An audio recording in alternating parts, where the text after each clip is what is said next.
જય માતાજી, રામ રામ સૌ મિત્રોને. મિત્રો, અમારી યુટ્યુબ ચેનલ સુપર ગુજરાતી સ્ટોરીમાં તમારું હાર્દિક સ્વાગત કરીએ છીએ. મિત્રો, આજે તારીખ છે 23 જુલાઈ. તો આજે બે મહાન ક્રાંતિકારીઓની જન્મ જયંતિ છે. ચંદ્રશેખર આઝાદ અને લોકમાન્ય તિલકની આજે જન્મ જયંતિ છે. તો એમના વિશે થોડીક વિસ્તૃત માહિતી આજે સાંભળીએ. તો ચાલો મિત્રો, શરૂ કરીએ આજનો વિડીયો. તો મિત્રો, પહેલા જાણીએ લોકમાન્ય તિલક વિશે.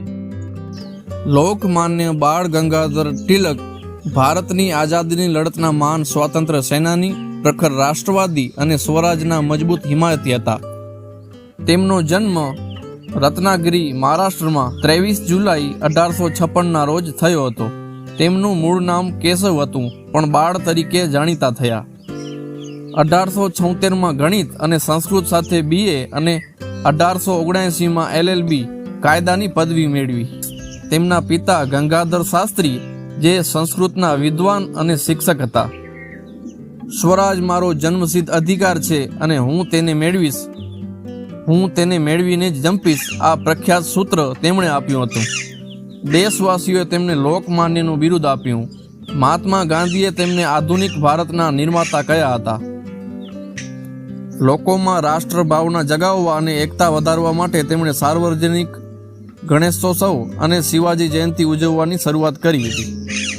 અંગ્રેજી શાસન સામે જાગૃતિ લાવવા માટે કેસરી, મરાઠી અને મરાઠા અંગ્રેજી અખબારો શરૂ કર્યા હતા. લોકમાન્ય બાળ ગંગાધર તિલક દેશની આઝાદી અને ક્રાંતિકારી વિચારો ફેલાવવા માટે અનેક વખત જેલવાસ ભોગવવો પડ્યો હતો. તેમનો સૌથી લાંબો અને ઐતિહાસિક જેલવાસ બર્મા, મ્યાનમારની માંડલે જેલમાં હતો. પ્રથમ વખત તેઓ 1882માં કોલ્હાપુરના દીવાન વિરુદ્ધ અખબારમાં લેખો લખવા બદલ તેમને 4 મહિનાની જેલ થઈ હતી. પુનાના પ્લેગ કમિશનર રેન્ડની હત્યાના કેસમાં તિલકના લેખોને જવાબદાર ગણી અંગ્રેજોએ તેમને 18 મહિનાની સખત કેદની સજા કરી હતી. આ સજા 1897માં તેમને થઈ હતી. મુઝફ્ફરપુર બોમ્બ બ્લાસ્ટ બાદ તેમણે કેસરી અખબારમાં ક્રાંતિકારીઓનું સમર્થન કરતા લેખો લખ્યા. આ બદલ અંગ્રેજ સરકારે તેમના પર રાજદ્રોહનો કેસ ચલાવી 6 વર્ષની દેશ નિકાલની સજા કરી બર્માની માંડલે જેલમાં મોકલી દીધા હતા. તેમણે જેલવાસ દરમિયાન સાહિત્ય સર્જન કર્યું હતું. માંડલે જેલની અંધારી ઓરડીમાં રહીને તેમણે ભગવદ્ ગીતા પર આધારિત મહાન ગ્રંથ ગીતા રહસ્ય લખ્યો હતો. આ પુસ્તકમાં તેમણે કર્મયોગ પર ભાર મૂક્યો હતો. તેમણે વેદોના સમયગાળા પર સંશોધન કરતું પુસ્તક the Arctic home in the Vedas પણ જેલવાસ દરમિયાન તૈયાર કર્યું હતું. અને હવે મિત્રો જાણીએ ક્રાંતિકારી ચંદ્રશેખર આઝાદ વિશે. ચંદ્રશેખર આઝાદ એક મહાન ભારતીય ક્રાંતિકારી હતા. તેમનો જન્મ 23 જુલાઈ 1906ના રોજ મધ્યપ્રદેશના ભાભરા ગામમાં થયો હતો. તેમનું મૂળ નામ ચંદ્રશેખર સીતારામ તિવારી હતું. 15 વર્ષની વયે 1921માં ગાંધીજીના આંદોલનમાં જોડાયા હતા. અદાલતમાં મેજિસ્ટ્રેટ સામે પોતાનું નામ આઝાદ, પિતાનું નામ સ્વતંત્રતા અને સરનામું જેલ જણાવ્યું હતું. ત્યારથી તેઓ આઝાદ ઉપનામથી જાણીતા થયા. જીવતે જીવ અંગ્રેજોના હાથમાં નહીં પકડાય એવી પ્રતિજ્ઞા પૂરી કરવા માટે પોતાની પાસેની છેલ્લી ગોળી પોતાની જાતને મારીને શહીદી વહોરી હતી. 1922માં મહાત્મા ગાંધી દ્વારા અસહયોગ આંદોલન અચાનક રોકી દેવાતા તેમની વિચારધારામાં પરિવર્તન આવ્યું અને તે ક્રાંતિકારી પ્રવૃત્તિઓમાં જોડાઈને હિન્દુસ્તાન રિપબ્લિકન એસોસિએશનના સક્રિય સભ્ય બન્યા. આ સંગઠનના માધ્યમથી તેમણે રામપ્રસાદ બિસ્મિલના નેતૃત્વમાં 1 ઓગસ્ટ 1924ના રોજ અંગ્રેજ સરકારનો ખજાનો લૂંટવા માટેની યોજના કાકોરી કાંડને અંજામ આપી ફરાર થઈ ગયા હતા. 1927માં રામપ્રસાદ બિસ્મિલ, રોશનસિંહ, રાજેન્દ્રનાથ લાહિડી અને અશફાક ઉલ્લા ખાનના બલિદાન બાદ તમામ ક્રાંતિકારી જૂથોને એક કરી હિન્દુસ્તાન સોશિયાલિસ્ટ રિપબ્લિકન આર્મી HSRAની સ્થાપના કરી હતી.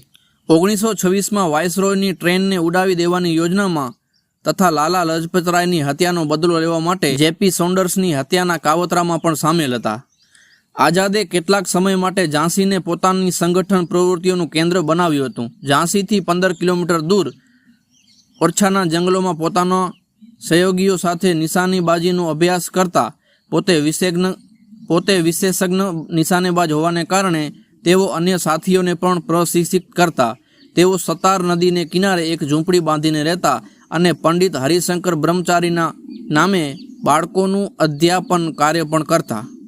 27 ફેબ્રુઆરી 1931ના રોજ ઉત્તર પ્રદેશના અલ્હાબાદ ખાતે આલ્ફ્રેડ બાગમાં અંગ્રેજો સામેની લડાઈ દરમિયાન તેઓ વીરગતિ પામ્યા. તેમના વિદ્રોહી સાથી વીરભદ્ર તિવારીની બાતમીના આધારે અંગ્રેજ પોલીસે તેમને આલ્ફ્રેડ ઉદ્યાનમાં ઘેરી લીધા હતા.